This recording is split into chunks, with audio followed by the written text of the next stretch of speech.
A moderate magnitude 5.1 earthquake struck near Mindanao, Philippines today on February 19, 2026 at 23:17 local time, or on February 19, 2026 at 14:43 Coordinated Universal Time.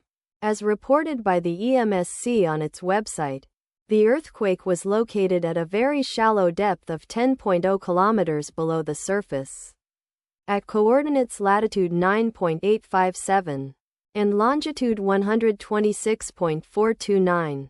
The exact magnitude, epicenter and depth of the quake might be revised within the next few hours or minutes as seismologists review data and refine their calculations, or as other agencies issue their report. There were 2 reports on the form that were felt to be related to the earthquake that occurred. The recommended course of action is to be vigilant for possible aftershocks that may occur. Let us pray that this earthquake will not have a major impact on our brothers and sisters there, and that there will be no more earthquakes. Amen.